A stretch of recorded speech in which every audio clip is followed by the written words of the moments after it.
Secunderabad parade ground లో మూడో రోజు కైట్ అండ్ స్వీట్ ఫెస్టివల్ కొనసాగుతుంది. చివరి రోజు కావడంతో యువతీ యువకులు పెద్ద ఎత్తున పాల్గొంటున్నారు. అటు ఈ కైట్ అండ్ స్వీట్ ఫెస్టివల్ లో దేశ విదేశాల నుంచి వచ్చిన ప్రతినిధులు పెద్ద ఎత్తున పాల్గొంటున్నారు. మరోవైపు కైట్ అండ్ స్వీట్ ఫెస్టివల్ చివరి రోజు కావడంతో అందుకు తగ్గట్టుగా ఏర్పాట్లు చేశారు అధికారులు. ఇక మరింత సమాచారం మా ప్రతినిధి రాముడు లైవ్ లో అందిస్తారు.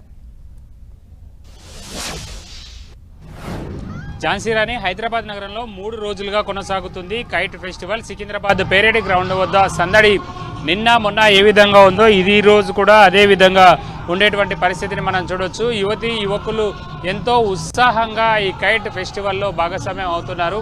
ప్రధానంగా వివిధ ప్రాంతాల నుంచి వచ్చినటువంటి కుటుంబ సభ్యులతో పాటు వచ్చినటువంటి వాళ్ళందరూ కూడా కైట్ ఫెస్టివల్ను తిలకించడానికి వచ్చారు. మనం చూడొచ్చు చిన్న పిల్లలు వీళ్ళందరూ కూడా కైట్ ఫెస్టివల్లో పాల్గొనడానికి ఇక్కడికి రావడం జరిగింది. ముఖ్యంగా హైదరాబాద్ నగరం అంటేనే వివిధ సంస్కృతులకు భిన్న సంస్కృతులకు నిలయంగా ఉంది.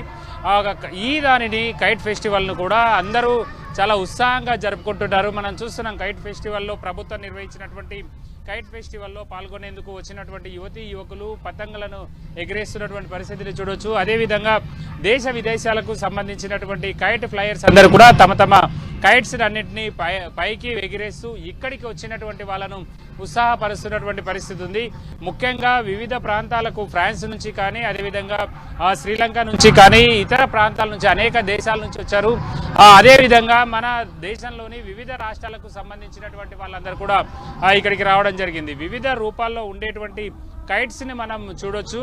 ప్రధానంగా ఇందులో మెట్రో రైల్కు సంబంధించి మెట్రో రైల్ బోగీని ఒకదాన్ని బెలూన్గా తయారు చేసి ఎగరేస్తున్నారు. అది కూడా ఇక్కడ వాళ్ళను ఇక్కడికి వచ్చినటువంటి వీక్షకులను చాలా అమితంగా ఆకర్షిస్తుందని చెప్పుకోవచ్చు. ప్రధానంగా హైదరాబాద్ నగరంలో మెట్రో రైల్ ఇక్కడికి ఈ ప్రాంతానికి వచ్చేటువంటి వాళ్ళ సంఖ్య ప్రతిరోజు సాధారణ రోజుల్లో 3000 ఉంటే ఇప్పుడు మెట్రో రైల్ ద్వారా వచ్చేటువంటి వాళ్ళ సంఖ్య ఈ స్టేషన్లకి సమీపంలో ఉండేటువంటి స్టేషన్లకి 11,000గా ఉన్నట్టుగా అధికారులు లెక్కలు చెప్తున్నారు. ఈ విధమైనటువంటి పరిస్థితి చూస్తుంటే చాలామంది మెట్రోను యూజ్ చేసుకొని కూడా ఇక్కడికి వస్తున్నటువంటి పరిస్థితి ఉంది.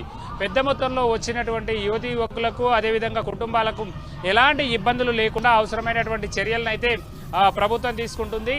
మరొక వైపు భాషా సాంస్కృతిక శాఖ ఆధ్వర్యంలో ప్రత్యేకంగా సాంస్కృతిక కార్యక్రమాలు ఆట పాటలతో ఇక్కడికి వచ్చినటువంటి పబ్లిక్ ను వాళ్ళంతా కూడా అలరిస్తున్నటువంటి పరిస్థితి ఉంది. దాంతో పాటు పక్కనే ఏర్పాటు చేసినటువంటి స్వీట్ ఫెస్టివల్ కూడా ఇక్కడికి వచ్చినటువంటి వాళ్ళు ఒకవైపు కైట్స్ ఎంజాయ్ చేస్తూనే మరొక వైపు స్వీట్స్ ని ఎంజాయ్ చేస్తున్నటువంటి పరిస్థితి పేరేడ్ గ్రౌండ్ లో ఉంది.